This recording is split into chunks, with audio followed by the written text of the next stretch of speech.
बच्चों, क्या हाल चाल? सब बढ़िया बढ़िया ही रहे। मैं सुशील शर्मा आपका स्वागत करता हूं एसएस गुरु एकेडमी पर। आई होप आपकी जो स्टडी है वो बहुत ही अच्छी चल रही होगी। हम भी आपकी स्टडी को और इम्प्रूव करने के लिए आपके लिए कुछ न्यूमेरिकल लेके आए हैं। इसमें थ्योरी भी होगी, न्यूमेरिकल भी करेंगे। तो आज का हमारा जो पहला क्वेश्चन है वो क्या है? 56 वोल्ट विभवांतर द्वारा त्वरित इलेक्ट्रॉन का संवेग और तरंगदैर्घ्य ज्ञात करनी है। तो क्या है, मैंने आपको डी ब्रोगली तरंगदैर्घ्य और डी ब्रोगली तरंगों के बारे में, या जिसे द्रव्य तरंगें कह रहे थे, उसके बारे में हम आपके लिए पहले ही एक वीडियो प्रोवाइड कर चुके हैं। जिसने नहीं देखा है वो उस पर जाकर देख सकता है। अगर आपको वीडियो पसंद आ रहा हो तो वीडियो को लाइक करें, और चैनल पर नए आ रहे हो तो चैनल को सब्सक्राइब कर लें इसी प्रकार की तैयारी करने के लिए। तो क्या हमारा 56 वोल्ट दे रखा है, तो हम पहले चलते हैं डी ब्रोगली तरंगदैर्घ्य पर। तो डी ब्रोगली तरंगदैर्घ्य होती है लैम्डा इक्वल टू होता है h अपॉन पी। पी होता है संवेग, h होता है प्लांक नियतांक। ठीक, तो P का मान होता है वो होता है mv, क्योंकि द्रव्यमान इंटू वेग के गुणनफल को ही कहा जाता है संवेग। तो अब यहाँ से ये हो गया, और काइनेटिक एनर्जी होता है हाफ mv स्क्वायर के बराबर। यहाँ से v का मान निकालते हैं तो आ जाता है अंडर रूट 2k अपॉन में m आ जाता है। यहाँ से वैल्यू रखेंगे तो यहाँ से क्या हो जाएगा, h अपॉन में आ जाएगा आपका अंडर रूट 2km आ जाएगा। लेकिन क्या है, इलेक्ट्रॉन को क्या है वो v वोल्ट विभवांतर से त्वरित भी किया जा चुका है। इसका मतलब जो काइनेटिक एनर्जी है वो हो जाएगी आपकी ev के बराबर। ठीक है, तो यहाँ से अगर हम रखेंगे तो क्या हो जाएगा, h अपॉन में आ जाएगा आपका 2k की जगह आ जाएगा evm आ जाएगा। अब क्या है, h का मान 6 इंटू 10 वो 6.6 into 10 to the power minus का 34, और m इलेक्ट्रॉन का द्रव्यमान 9.1 10 टू दी पावर माइनस का 31 किलोग्राम, और E का मान 1.6 into 10 to the power 19 coulomb. ये रखकर जब इसे कैलकुलेट किया जाता है तो V का यानी लैम्डा का जो मान आता है वो आ जाता है आपका 12.27 बटे में अंडर रूट V, और ये आता है आपका एंगस्ट्रॉम में। ये सूत्र निकल के आता है जाके। ठीक है, तो यहां से क्या है, अगर हम इसकी वैल्यू रखें तो लैम्डा इक्वल टू आएगा आपका 12.27 अपॉन में आ जाएगा V की वैल्यू हो जाएगी अंडर रूट 56 हो जाएगा, और ये आ जाएगा एंगस्ट्रॉम में। तो ये हो जाएगा 12.27 अपॉन में आ जाएगा 56 का जब कितना 7×7=49, लगभग ये आ जाएगा 7.48 के समथिंग, और ये चल रहा है एंगस्ट्रॉम।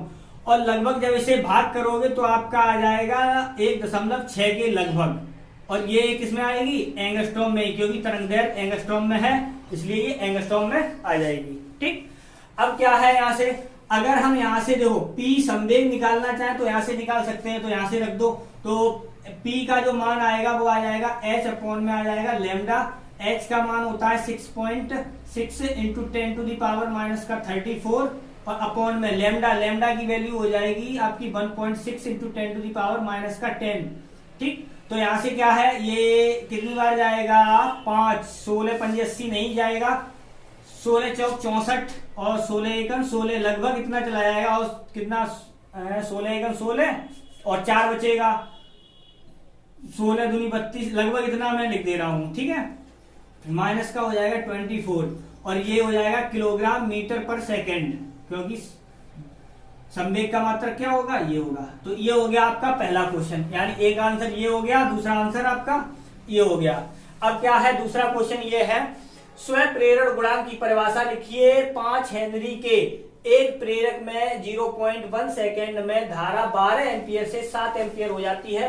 प्रेरक में कितना विद्युत वाहक बल प्रेरित हो जाएगा? तो पहले देखो, स्वयं प्रेरण गुणांक से पहले स्वयं प्रेरण जान लेते हैं क्या होता है। तो स्वयं प्रेरण क्या होता है, जब जैसे सपोज करो ये कुंडली लगी हुई है, इसमें क्या है, हमने एक सेल जोड़ दिया और यहाँ से एक कुंजी लगा दी। ठीक, अब एक क्या है, कुंजी को जब हम दबा देंगे तो इसमें करंट फ्लो होने लगती है। करंट को मैंने मान लिया आई। जब ये करंट फ्लो होती है तो इसी कुंडली में क्या होता है, फ्लक्स में परिवर्तन होता है। क्यों? क्योंकि धारा को हम कम ज्यादा करते हैं, चेंज करते हैं। जब धारा को चेंज करोगे तो फ्लक्स भी चेंज हो जाता है, जिससे क्या होता है, इसमें एक प्रेरित विद्युत वाहक बल उत्पन्न हो जाएगा, और उसी के साथ साथ एक प्रेरित धारा भी आ जाती है। ठीक है, इंड्यूस वाली लो मैं IN लिख दे रहा हूं दोनों जगह। ठीक, तो ये आ जाती है। तो इसके का यही घटना क्या कहलाती है, यानी प्रेरित विद्युत वाहक बल और प्रेरित धारा का उत्पन्न होना ही क्या है, स्वप्रेरण की घटना है। क्योंकि उसी स्वयं का मतलब है उसी कुंडली में हो रहा है, इसीलिए। ठीक है, अब स्वयं प्रेरण गुणांक की बात करते हैं तो क्या है, इसमें जो करंट फ्लो हो रहा है वो हमने माना है आई, और इसमें फ्लक्स में परिवर्तन हमने मान लिया क्या, डेल्टा फाई, और इसमें जो चक्रों फेरों की संख्या है उसे मान लिया हमने एन। तो क्या होता है, एन डेल्टा फाई जो होता है ये फ्लक्स ग्रंथिकाओं की संख्या बन गई है। ये फ्लक्स ग्रंथिकाओं की संख्या होती है जो इसमें प्रवाहित होने वाली धारा के अनुक्रमानुपाती होती है। कहने का अगर धारा बढ़ाओगे तो ये भी चेंज होगा, इसे कम करोगे तो ये भी चेंज होगा। तो एन डेल्टा फाई जो होता है, यहां से एक कांस्टेंट ले लिया तो ये आई हो गया। जो कांस्टेंट होता है एल का मान निकाला, यानी जो एल होता है वही होता है आपका स्वयं प्रेरण गुणांक या स्वयं प्रेरकत्व कहते हैं इसे। तो ये हो जाता है एन डेल्टा फाई अपॉन में आ जाता है आई। ठीक है, तो ये अगर हम आई का जो मान है वो 1 एम्पियर ले लें तो इसकी डेफिनेशन निकलती है जाके, क्या निकलती है, यदि किसी कुंडली में प्रवाहित होने वाली धारा 1 एम्पियर हो या एकांक एम्पियर हो तो उसका जो स्वयं प्रेरण गुणांक होता है वो किसके बराबर हो जाएगा, फ्लक्स ग्रंथिकाओं की संख्या के बराबर होता है। तो वही इसकी डेफिनेशन है। ठीक है, अगर किसी कुंडली में प्रवाहित होने वाली धारा एकांक है तो उस कुंडली का स्वयं प्रेरकत्व या स्वयं प्रेरण गुणांक होता है वो फ्लक्स ग्रंथिकाओं की संख्या के बराबर होता है। अब बात करते हैं यहां से, तो क्या है इसका जो डेल्टा फाई, अब यहां से देखो अगर हम फेराडे का नियम लगाएं तो क्या होता है, माइनस का एन जब चक्रों की संख्या होती है delta phi upon delta T होता है। यहां से अगर हम डेल्टा फाई का मान निकाल दें, यहां से डेल्टा फाई का मान निकालें यहां से, तो क्या हो जाएगा, एल आई अपॉन में आ जाएगा एन आ जाएगा और ये आ जाएगा डेल्टा फाई। लेकिन क्या है, ये एल है वो सॉरी आई है वो भी हम किस में लेना पड़ेगा, हमें डेल्टा के रूप में ही लेना पड़ेगा। तो यहां से हमने डेल्टा के रूप में लिया तो यहां से मान रख दो, तो ई बराबर माइनस का एन डेल्टा फाई की जगह हो जाएगा एल डेल्टा आई अपॉन में आ जाएगा डेल्टा टी। ठीक है, ये वाला, और क्या है नीचे आ जाएगा एन, तो ये कैंसिल हो जाएगा, तो ई बराबर आ जाएगा एल डेल्टा आई अपॉन डेल्टा टी और माइनस ये रहा। यहां से अगर हम एल का मान निकाल दें तो क्या हो जाएगा, ई, और ये आ जाएगा अपॉन में डेल्टा आई अपॉन डेल्टा टी। इस प्रकार से मैंने लिख दिया है, ये आपको सूत्र और मिलेगा।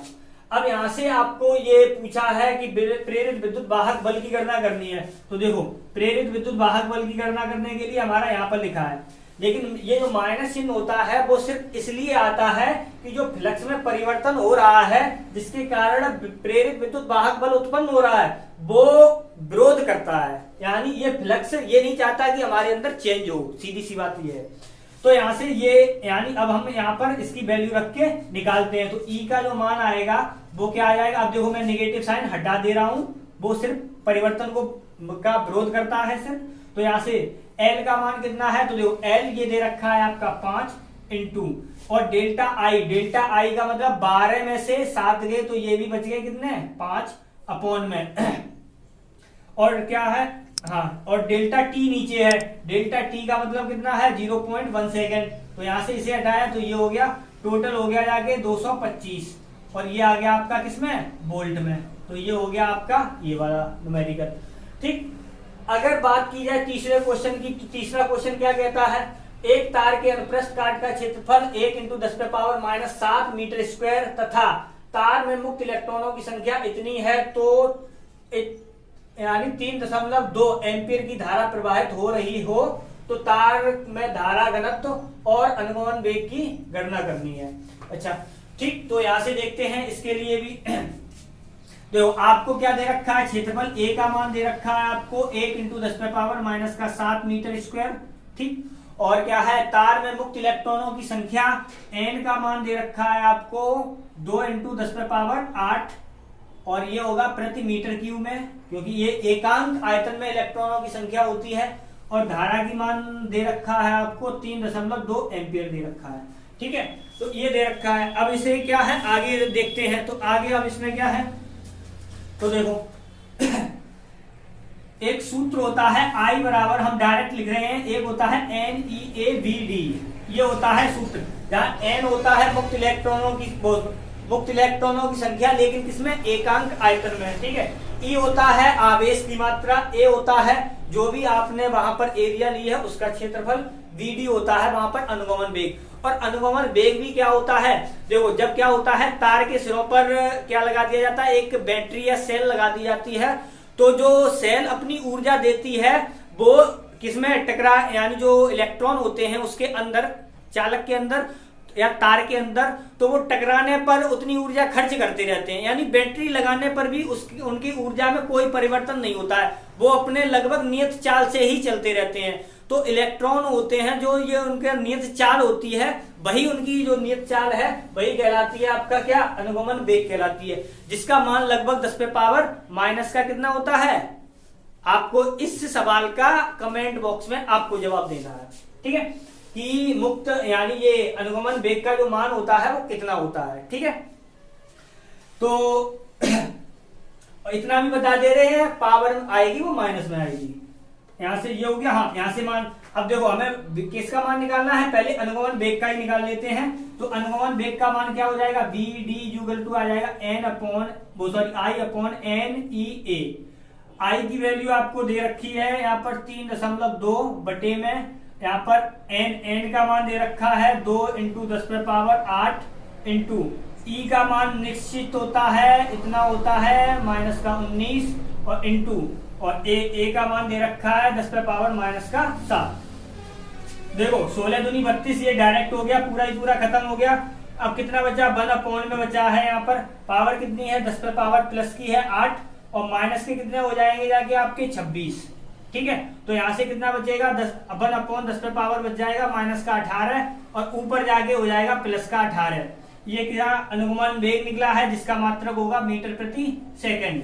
ये आ गया आपका क्या, अनुगमन वेग का मान। अब क्या धारा घनत्व हमें निकालना है, तो धारा घनत्व क्या होता है धारा घनत्व होता है J बराबर होता है I अपॉन ए, ठीक। तो I का मान कितना दे रखा है आपको, I का मान दे रखा है 3.2 बटे में ए का मान कितना दे रखा है 1 इंटू 10 पे पावर माइनस 7 है, तो मैंने सीधा ही 1 को हटा के 10 पे पावर माइनस 7 ले लिया है। इसे ऊपर ले जाएंगे तो ये हो जाएगा 3.2 इंटू 10 पे पावर 7 मीटर। और ये धारा घनत्व है, धारा घनत्व देखो इसका मात्रक अगर की बात की जाए तो क्या हो जाएगा, एम्पियर प्रति मीटर स्क्वायर हो जाएगा, एम्पियर प्रति मीटर स्क्वायर। ये हो गया आपका कौन सा क्वेश्चन, तीसरा वाला। नेक्स्ट क्वेश्चन देखते हैं। तो नेक्स्ट चौथा क्वेश्चन क्या है, एक्स वाई तल में रखी 0.2 मीटर स्क्वायर क्षेत्रफल की कुंडली से B बराबर 3I प्लस का 4K टेस्ला का बद्ध फ्लक्स निकालना है हमें, ठीक है। तो क्या है, अब ये आपको याद रखना है, अगर एक्स वाई तल की बात करेंगे तो जो चुंबकीय फ्लक्स यानी जो क्षेत्रफल है वो जेड अक्ष की बात कर रहा होगा।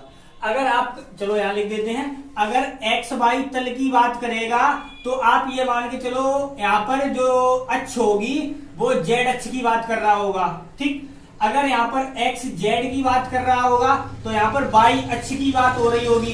अगर आपका यहाँ पर एक्स वाई हो गया, वाई जेड की बात की जाए तो यहाँ पर जो अक्ष होगी वो होगी आपकी एक्स अक्ष, ठीक। अब यहाँ पर देखो चुंबकीय फ्लक्स कहां पर है, बी आई और के पर है। अगर जेड की बात की जाए तो ये के होता है, वाई की बात की जाए तो जे होता है, एक्स की बात की जाए तो आई होता है। ये यूनिट वेक्टर होते हैं यानी एकांक वेक्टर होते हैं। एकांक वेक्टर क्या होता है, जिसका परिमाण 1 होता है उसे एकांक वेक्टर बोला जाता है।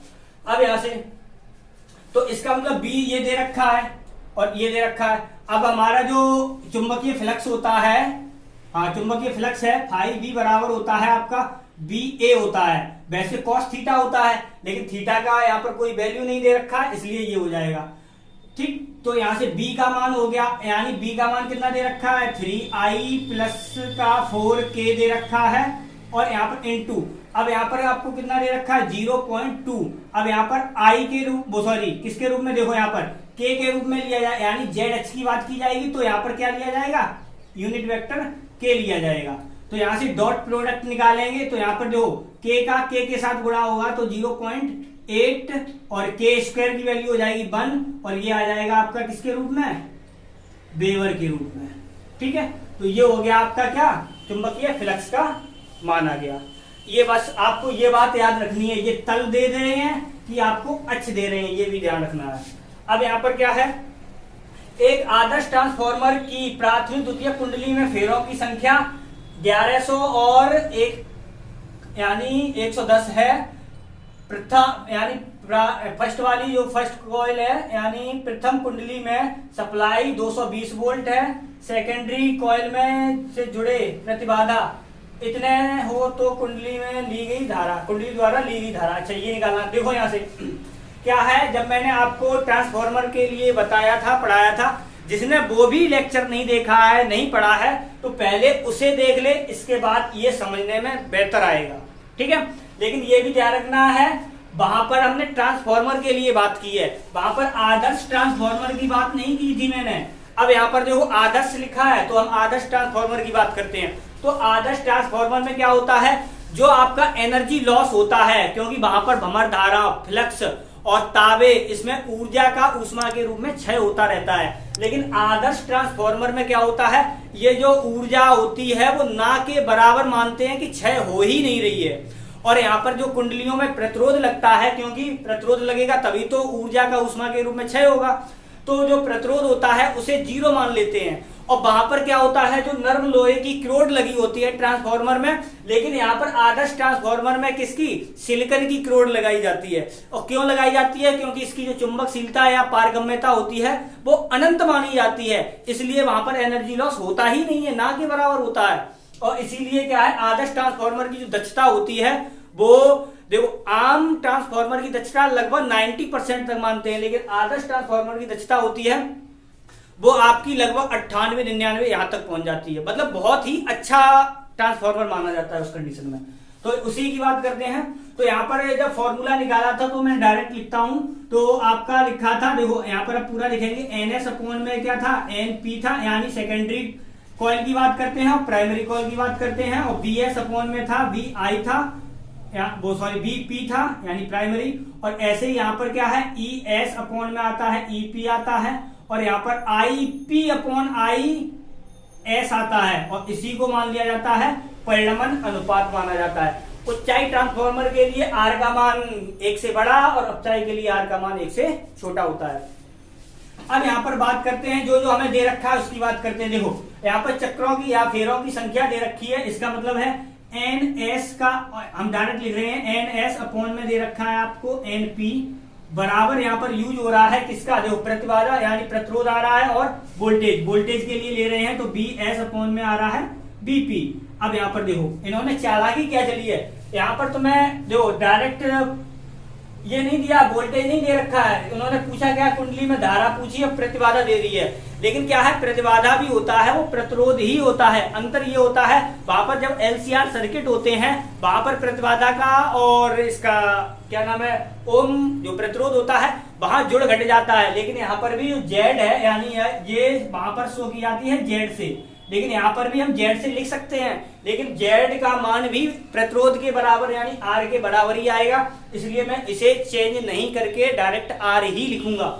तो यहां से क्या होगा, NS सेकेंडरी कॉइल में फेरों की संख्या कितनी है, देखो फर्स्ट वाली सेकंड वाली में ये है, तो सेकंड वाली के ये हो गया, फर्स्ट वाली का ये हो गया, तो सेकंड वाली का हो गया 110 और फर्स्ट वाली का हो गया 1100, ठीक, बराबर BS सेकेंडरी का वोल्टेज कितना है, देखो फर्स्ट का वोल्टेज दे रखा है 220 वोल्ट, तो ये रहा आपका 220 वोल्ट। और यहाँ पर क्या है, फर्स्ट वाली में का प्रतिरोध कितना दे रखा है, इतना, और धारा निकालनी। अब देखो V बराबर क्या होता है, ओम के नियम से होता है IR, ठीक है, तो V इसकी जगह BS की जगह हम क्या लिख सकते हैं, IR लिख सकते हैं, ठीक। तो यहां से हमें I का मान निकालना है, पहले काट देते हैं, तो ये कितना हो जाएगा, 11 एकन 11 11 एकन 11, ये हो जाएगा। तो यहां से आ गया, तो यहां से जब हम I का मान निकालेंगे तो कितना हो जाएगा हमारा, यहां से I का जो मान आएगा वो आ जाएगा आपका 220 बटे में आ जाएगा, यहाँ पर ये 10 आ जाएगा ये, और यहाँ से आ जाएगा R का मान, तो ये हो गया 220 बटे में 10 इंटू R का मान कितना दे रखा है आपको, 220 वोल्ट, तो सॉरी 220 ओम, तो 220 से 220 यानी 1/10 आ गया, यानी 0.1 आ गया एम्पियर। इसका मतलब क्या है, जो धारा है वो कितनी है, 0.1 एम्पियर की धारा प्रवाहित हो रही है, किसमें, फर्स्ट वाली कॉइल में, ठीक है, जिसे प्राइमरी कॉइल बोलते हैं। तो ये आपके आज के ये न्यूमेरिकल हो गए। अगर आपको वीडियो पसंद आया हो तो वीडियो को लाइक करें, चैनल पर नए आए हो तो चैनल को सब्सक्राइब करें और अपने दोस्तों के साथ शेयर करें। बाय।